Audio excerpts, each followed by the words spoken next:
Hello et bienvenue à bord, je suis le capitaine Steffi Wolf et je vous embarque aujourd'hui pour une nouvelle vidéo. Dans cette vidéo qui arrive un peu tard parce que j'ai eu des problèmes de micro et j'espère qu'il n'y en aura pas eu cette fois, il s'agit de vous faire mon bilan lecture du mois de janvier. Alors quand je dis un peu tard, c'est que je la tourne quand même le 10 février, il me faudra peut-être le temps du montage, etc. Je n'ai aucune idée de quand je posterai cette vidéo, mais promis, je la posterai. Donc, au mois de janvier, j'ai lu 4 romans. Euh, le cinquième, je l'ai terminé en réalité, enfin je l'ai commencé en janvier, mais j'ai terminé hier, donc je le compterai plutôt sur février. Et donc ces 4 romans, c'était quoi?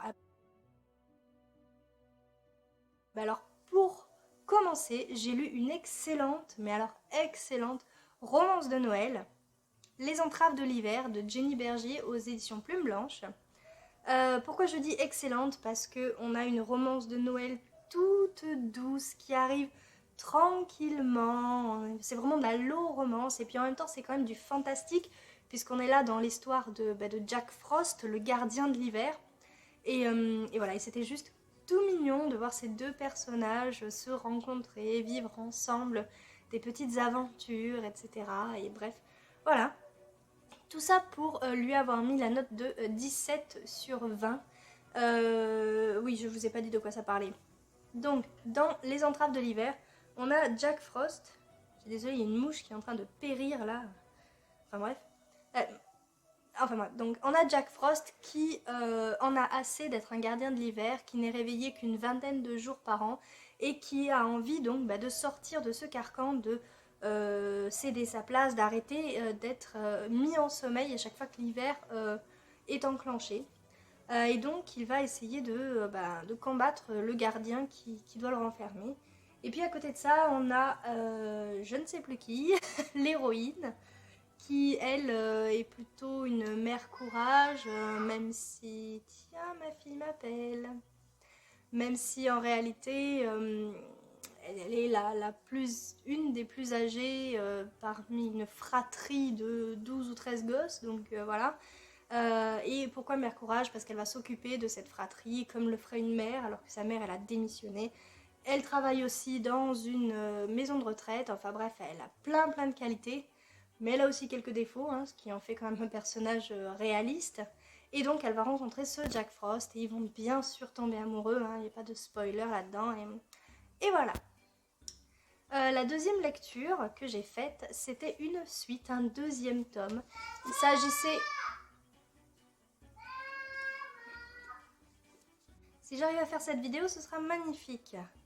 Je suis crevée, ce matin on était chez le médecin, ma fille a dormi sur le retour, ce qui fait que là elle ne veut pas faire la sieste alors qu'il est 14 heures passées.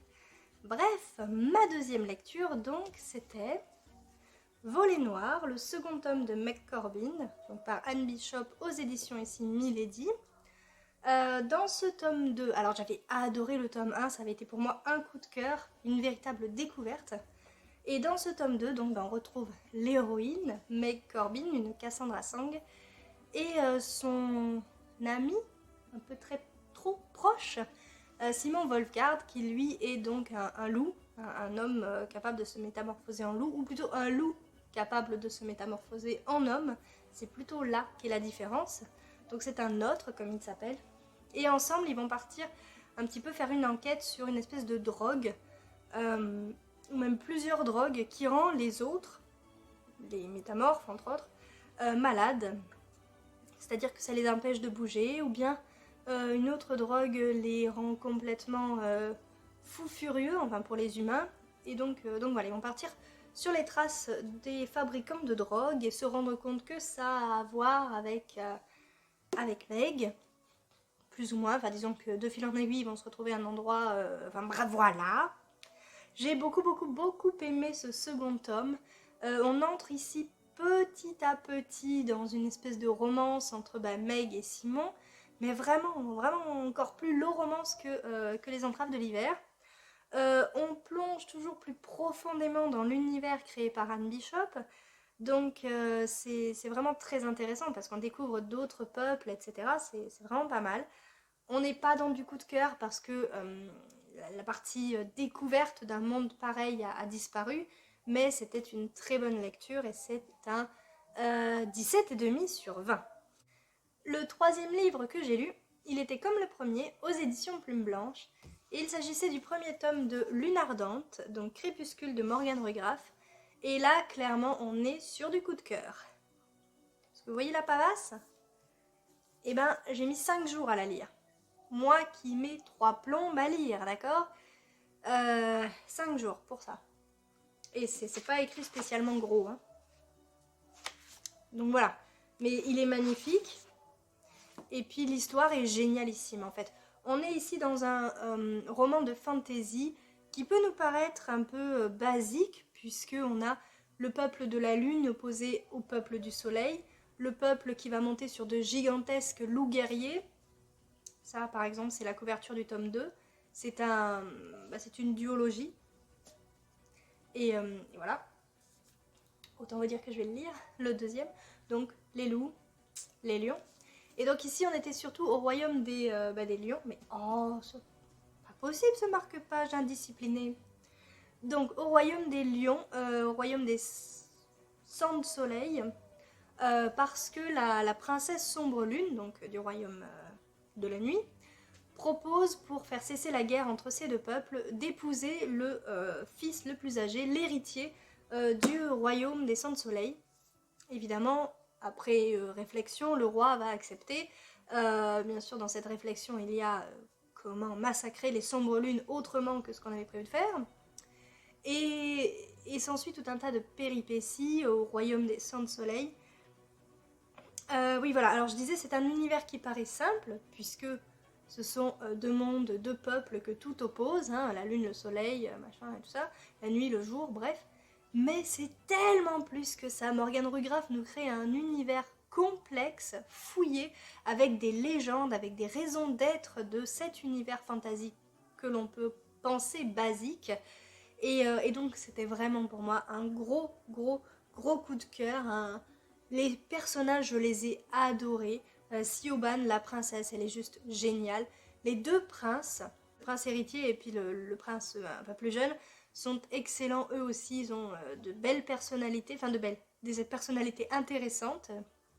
Le roi Sang de Soleil est vraiment aussi lui à suivre. Enfin, c'est vraiment un roi dur et manipulateur et tout ce que vous voulez. À côté de ça, le roi Sombre Lune fait pâle figure, mais il faut se méfier de l'eau qui dort, comme on dit.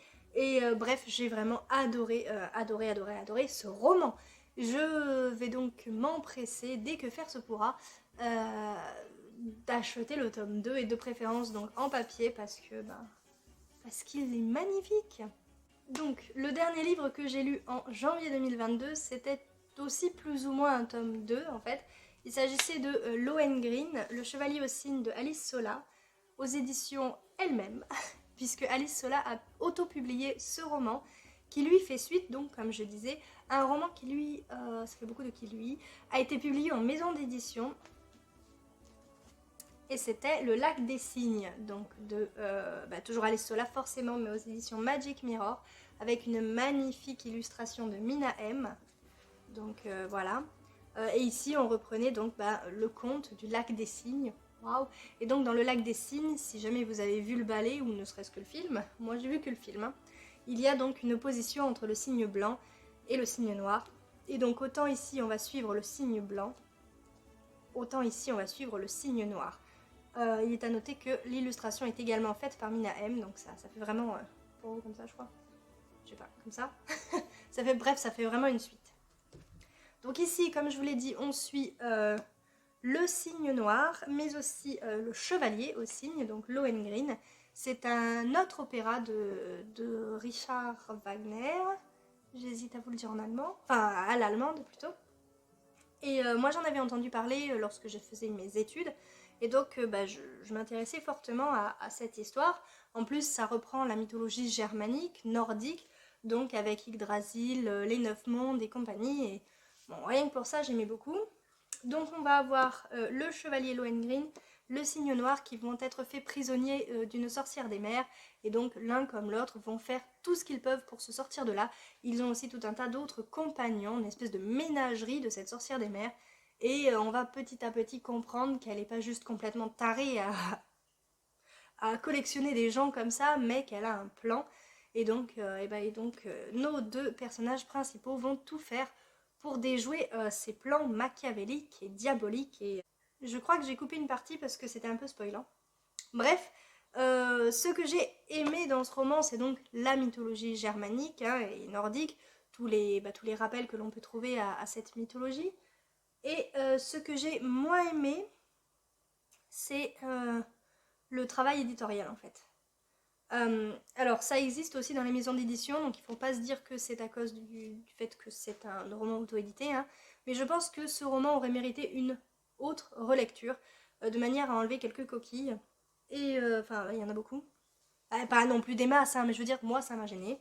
C'est ce qui me freine généralement dans l'auto-édition. Alors j'ai lu d'excellents romans d'auto-édition, et, euh, et celui-là fait un peu pâle figure à côté au niveau travail éditorial. L'histoire, elle en revanche, elle est là, elle est bien là, je l'ai beaucoup aimée. Ce qui fait que j'ai mis à ce roman la note de 14,5 sur 20.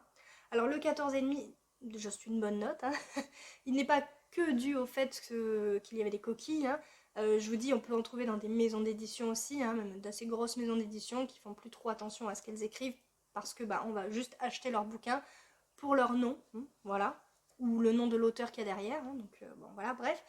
Non, ce que j'ai moins aimé aussi, c'est que contrairement au livre que je vous ai présenté avant, donc Lune écarlate, ici, Lune écarlate, Lune ardente, je confonds. Lettre écarlate, c'était le premier tome de Meg Corbin.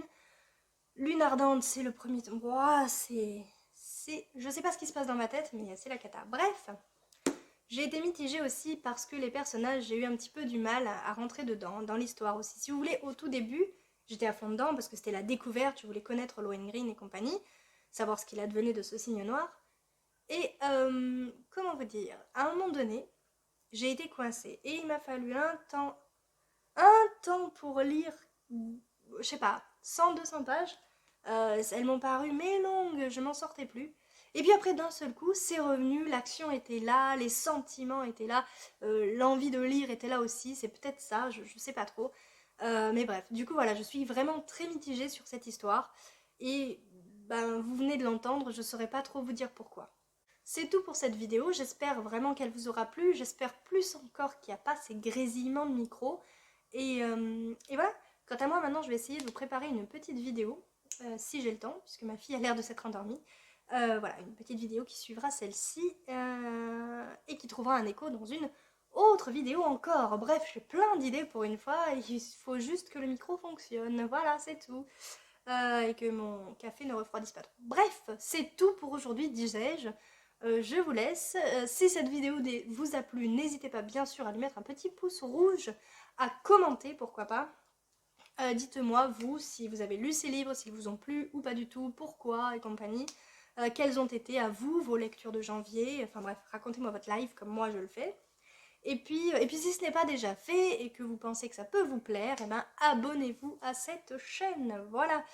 Je disais donc, c'est tout pour aujourd'hui. Je vous laisse naviguer tranquillement sur YouTube. Et moi, je repars sur mon bateau. Tchussy!